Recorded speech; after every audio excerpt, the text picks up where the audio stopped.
Assalamualaikum warahmatullahi wabarakatuh, Pak Kadis. Selamat pagi dan salam sejahtera. Alhamdulillahirabbil alamin. Tentu puji syukur kehadirat Allah Subhanahu wa taala sehingga di hari yang luar biasa ini kita bisa bertemu. Insya Allah mudah-mudahan kita dalam keadaan sehat walafiat. Amin. Baik, untuk edisi Bincang Seru Bangga Kencana atau Biru Beken pada hari ini nanti akan kita banyak mengupas tentang bagaimana strategi, bagaimana upaya ikhtiar dari pemerintah daerah Kabupaten Sumbawa Barat dalam rangka menurunkan angka stunting kita. Tentu nanti akan dikupas habis oleh narasumber kita yang luar biasa. Beliau adalah Kepala Dinas OPDKB Kabupaten Sumbawa Barat, yaitu Bapak Haji Tubuh SAP bersama saya. Assalamualaikum. Waalaikumsalam warahmatullahi wabarakatuh. Bersama saya selaku hostnya lalu stand dari perwakilan BKBN Provinsi Nusa Tenggara Barat. Baik, Pak Kadis, berbicara mengenai stunting tentu ini menjadi isu yang sedang menasional, kira-kira seperti itu. Betul. Karena memang Bapak Presiden melalui kebijakannya harus menurunkan angka stunting kita sampai dengan angka 14% di akhir RPJMN, yaitu tahun 2024 ini. Ya. Nah, berbicara mengenai data tahun 2022, KSB adalah sebagai satu-satunya dari 10 kabupaten kota yang ada di NTB, prevalensi stuntingnya ada di bawah angka nasional alias 13,9%. Tentu ini menarik untuk dikupas dalam artian bahwa pemerintah daerah, stakeholder, baik lingkup Nusa Tenggara Barat maupun secara nasional bisa akan menjadi bahan pembelajaran atau menjadi bahan referensi pemerintah dalam upaya bagaimana mengimplementasikan strategi yang digunakan oleh Kabupaten Sumbawa Barat. Tidak memperpanjang kalam, kita langsung saja bertanya kepada narasumber, yaitu Bapak Kepala Dinas OPDKB Kabupaten Sumbawa Barat, Pak Kadis. Kira-kira implementasi atau penerapan strategi oleh Pemda dalam hal ini percepatan penurunan stunting yang cukup luar biasa di KSB. Boleh diceritakan seperti apa? Kami persilakan. Ya, terima kasih Pak Stan. Jadi Bapak sekalian pemirsa yang saya hormati, jadi saya akan berita dari di Kabupaten Sumbawa Barat itu yang pertama adalah yang paling penting harus kita garis bawahi adalah kebijakan Bupati dan Wakil Bupati terpilih pada tahun 2016. Di mana beliau 100 hari kerja pertama beliau mencanangkan tuntas buang air besar sembarangan. Dan itu dipayungi dengan perda yang disebut Program Daerah Pemberdayaan Gotong Royong. Nah, di 100 hari pertama hari kerja beliau itu, Kabupaten Sumbawa Barat berhasil menuntaskan 6.000 lebih ya pembuatan jamban keluarga, sehingga pada tahun yang sama provinsi menetapkan Kabupaten Sumbawa Barat sebagai kabupaten pertama di NTB sebagai kabupaten yang tuntas buang air besar sembarangan atau disebut ODR, dan mendapat penghargaan dari Kementerian Kesehatan Republik Indonesia. Pada tahun yang sama, pemerintah juga menjamin seluruh masyarakat Kabupaten Sumbawa Barat didaftarkan bagi masyarakat yang tidak mampu menjadi anggota BPJS. Jadi pada tahun yang sama, Kabupaten Sumbawa Barat juga sudah UHC, Universal Health Coverage, artinya seluruh masyarakat sudah dinyatakan 100% memiliki BPJS. Dan itu juga mendapatkan penghargaan dari BPJS Pusat RI. Nah, dalam kerangka itu di Kabupaten Sumbawa Barat seluruh kegiatan-kegiatan yang ada di sini itu adalah bernuansa gotong royong. Sehingga ada dinamakan juga disebut Posyandu Gotong Royong. Jadi kalau sekarang itu dilengkapnya adalah Posyandu Keluarga Gotong Royong. Artinya seluruh kegiatan atau pembangunan, karena ini adalah posyandu, adalah pos pelayanan terpadu, jadi harus di situ. Jadi posyandu gotong royong ini ada 3 fungsi, ya fungsi pelayanan, ya fungsi pemberdayaan dan fungsi pembangunan. Jadi tidak hanya saja di situ kadar kesaan, situ yang saya katakan tadi ada agen-agen pemberdayaan gotong royong juga di situ. Jadi agen pemberdayaan gotong royong ini adalah diikaskan oleh bupati. Di setiap posyandu itu saat ini ada 3 agen-agen pemberdayaan gotong royong di luar kader kesehatan dan tadi itu. Jadi oleh karena itu kegiatan-kegiatan di posyandu itu termasuk penurunan stunting itu salah satunya adalah ya di sini ada agen pemberdayaan gotong royong yang ikut di dalamnya terlibat di sini. Di mana di dalam posyandu gotong royong itu ada juga Babinsa Babinkapmas dari TNI Polri. Nah, ini adalah program-program besar yang ada di Kabupaten Sumbawa Barat, di mana setelah ODF itu, Pak, itu ternyata pada tahun kedua, pada tahun ketiga, penyakit-penyakit berbasis lingkungan itu turun secara signifikan. Seperti penyakit diare, penyakit disentri, penyakit demam berdarah, termasuk penyakit malaria.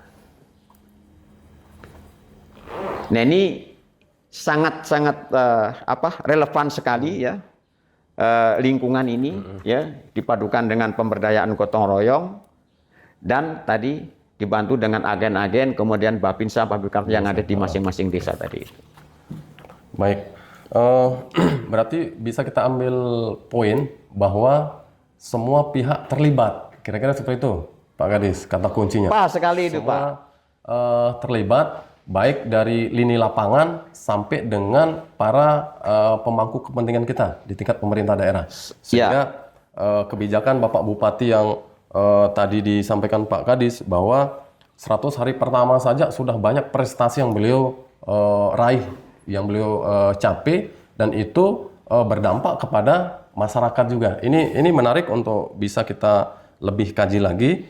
Kemudian kaitan dengan misalkan berbicara lintas sektor, berarti kalau saya sedikit menyimak yang disampaikan Pak Kadis bahwa bukan hanya lintas sektor, katakanlah dinas kesehatan, apalagi OPDKB Kabupaten Sumbawa Barat, berarti lintas sektor yang lain juga punya semacam tupoksi yang diberikan oleh Bapak Bupati untuk sama-sama mengentaskan yang namanya percepatan penurunan stunting. Kira-kira gambarannya seperti apa keterlibatan lintas sektor itu? Kalau lintas sektor ini kita belum peran swasta ya. Ini katanya lintas sektor. Jadi lintas sektor ada ya lintas sektor itu di lingkup Pemda. Ini misalnya di pertanian misalnya. Ada bantuan-bantuan terhadap masyarakat miskin ya. Itu misalnya bantuan tentang peternakan, bantuan kemudian tentang alat-alat pertanian, kemudian juga bantuan-bantuan yang terkait dengan perikanan, ya, sampan dan sebagainya. Ini kan akan meningkatkan ekonomi masyarakat. Yang muaranya tujuan adalah ekonomi masyarakat menjadi kuat. Dan muaranya ini kan pastilah kalau ekonominya bagus, kemudian masyarakatnya ini kan kalau kita bicara stunting kan itu salah satu faktor yang mempengaruhi. Dan perlu diketahui Bapak Bupati, kebijakan beliau sama Pak Bupati itu, Pemda itu tidak berhenti sampai di ODF itu saja, Pak. ODF, ya. Jadi pada 2 tahun berikutnya itu pilar kedua dan ketiga, yaitu minuman dan mengolah makanan secara sehat itu juga tuntas di tahun ketiga. Tahun ketiga. Ya, kemudian tahun berikutnya setelah itu pilar yang keempat dan kelima, yaitu dituntaskan pada tahun-tahun berikutnya, sehingga pada tahun 2021 itu Kabupaten Sumbawa Barat itu tuntas 5 pilar STBM, satu-satunya yang pertama di Indonesia. Mendapatkan penghargaan dari Kementerian Kesehatan dan rekor muri. Rekor muri juga. Ya.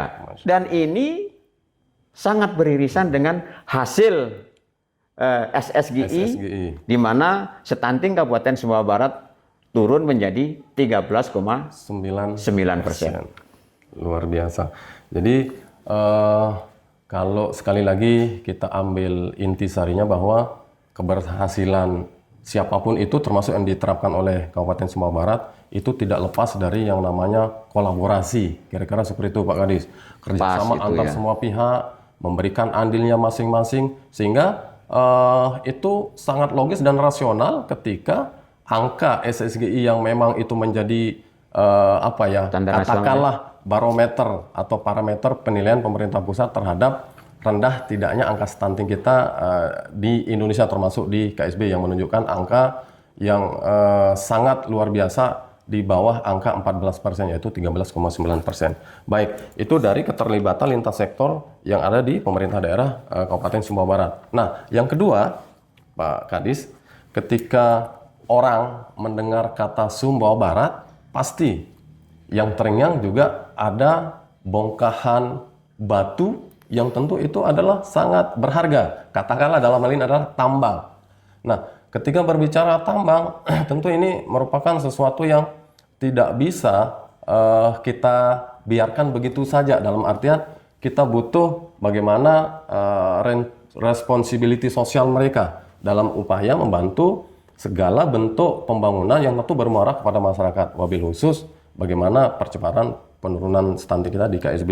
Nah, kira-kira seperti apa keterlibatan perusahaan-perusahaan selama ini, sehingga kemungkinan apakah ada sumbangan angka sehingga angka stunting kita sangat rendah di KSB. Kira-kira seperti apa gambarannya, Pak? Oh ya, itu menarik sekali juga kita. Jadi ya kita tidak bisa lah Pemda misalnya sendirian gitu ya. Tentu itu keterlibatan pihak swasta juga kita libatkan, termasuk perbankan juga, semuanya yang ada di sini adalah itu juga terlibat. Terima kasih kepada rekan-rekan Bapak sekalian dari perbankan. TNI Polri luar biasa ya, termasuk dari Kejaksaan, BNN semuanya ikut terlibat. Nah, pihak swasta terutama di sini adalah pihak PT Aman Mineral, karena perusahaan terbesar. Jadi Pemda ini memiliki MOU, Pak. Kerjasama dengan pihak MNT dalam rangka percepatan penurunan stunting, termasuk juga dalam rangka mensukseskan Kabupaten Layak Anak di Kabupaten Sumbawa Barat. Jadi kita bicara stunting kan kita bicara kemudian tentang anak. Betul. Sama juga kan seperti itu. Nah, memang di 2 tahun terakhir itu luar biasa support dari MNT. Bagaimana dia punya program tentang percepatan penurunan stunting. Walaupun itu lebih fokus di 3 kecamatan yang dianggap termasuk kategori lingkar tambang ya. Di Kecamatan Jereweh, Kecamatan Maluk, dan Sekongkang. Namun demikian, pihak MNT ini kan dalam pengelolaan anggaran itu kan ada pihak ketiga ya, yayasan. Tetapi itu kami hari-hari selalu berkolaborasi. Berkoordinasi ya, bagaimana kerjasama dan termasuk dalam rangka merumuskan kegiatan-kegiatan yang dianggap akan berdampak mempercepat penurunan stunting.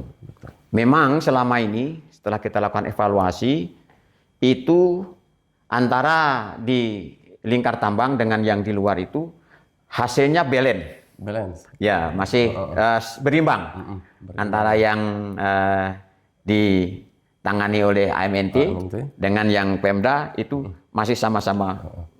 Jadi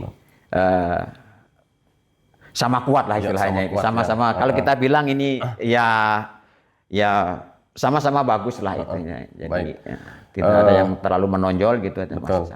Berarti memang keterlibatan perusahaan-perusahaan yang memang menginvestasikan katakanlah modal mereka untuk bagaimana bangkitnya ekonomi kita kalau berbicara nasional, wabil khusus Provinsi NTB termasuk Kabupaten Sumbawa Barat ini sudah cukup signifikan, kira-kira seperti itu untuk keterlibatan mereka dalam upaya tentu bukan hanya lingkar tambang kira-kira. Saya yakin banyak program-program dari perusahaan besar tersebut yang dampaknya bukan hanya ke KSB, tapi juga bisa kecipratan kira-kira seperti itu lain, ke kabupaten kota yang lain termasuk ke provinsi. Oke. Kemudian terakhir mungkin Pak Kadis, kira-kira dari 2 hal yang sudah tadi dijelaskan sangat luar biasa, mendalam dan detail, untuk closing Pak Kadis, harapan ke depannya kira-kira kalau ke depan itu bisa aja kita berbicara 5 tahun, 10 tahun, 15 tahun ke depan, atau lah cita-cita kita nanti di tahun 2045, karena Indonesia nanti sepertinya 2045 itu bercita-cita ingin menjadi negara maju. Ya tentu nasional itu akan maju atau Indonesia itu menjadi maju, tentu disokong oleh kabupaten kota yang ada di Indonesia. Kira-kira dari sisi KSB itu seperti apa harapannya ke depan menuju Indonesia maju 2045? Jadi begini, 20 tahun ke depan adalah kita-kita ini akan diganti dengan anak-anak kita yang sekarang Ya, jadi balita betul. ini. Jadi menjadi sangat penting, menjadi pondasi ya yang paling kuat ketika kita harus menyiapkan anak-anak kita menjadi generasi-generasi yang sehat dan cerdas ke depannya. Oleh karena itu, program pemerintah terhadap kesehatan ibu dan anak, bayi dan balita ini di Kabupaten Sumbawa Barat itu sangat luar biasa. Sehingga dengan ini saya meyakini, ya, saya berharap dan saya berdoa mudah-mudahan anak-anak Kabupaten Sumbawa Barat ya Amin. bisa bersaing, bisa menjadi pemimpin-pemimpin, bisa menjadi generasi-generasi cerdas yang bisa menjadi generasi yang cerdas yang mungkin tidak menjadi generasi yang mencari kerja, tetapi justru dia bisa merumuskan peluang-peluang kerja untuk orang lain. Baik, luar biasa. Closing yang ini bisa menjadi referensi buat kita bahwa ketika generasi kita ingin bukan hanya mengisi peluang, katakanlah seperti itu Pak Kadis, tapi juga bagaimana meng-create atau membuat peluang itu sendiri, tentu tidak lepas dari yang lahir sekarang harus menjadi generasi yang sehat. Kalau sudah generasi kita sehat, insya Allah besar kemungkinan bukan sesuatu yang mustahil, mereka lah yang akan menjadi generasi kita yang kamil atau unggul ke depannya. Nah, itu Wabil khusus yang akan membawa tentu Kabupaten Sumbawa Barat menjadi kabupaten yang bermunculan orang-orang berkualitas, dan tentu tidak menutup kemungkinan akan bermunculan juga pemimpin-pemimpin kita. Bukan hanya pemimpin lokal, regional, tapi juga bisa menjadi pemimpin nasional. Kira-kira seperti itu. Pak Kadis selaku narasumber, terima kasih atas waktunya Terima yang kasih luar biasa. banyak. Ya. Semoga ini bisa menjadi pembelajaran baik buat kita semua. Akhir kata, ini adalah edisi Bincang Seru Bangga Kencana yang ketiga yang kami rilis, dan insya Allah kedepannya akan kami hadirkan lagi dengan berbagai macam narasumber yang tentu sesuai dengan expertnya masing-masing. Sekian, wassalamualaikum warahmatullahi wabarakatuh. Salam BKKBN. Warahmatullahi wabarakatuh. Berencana itu keren. Keren.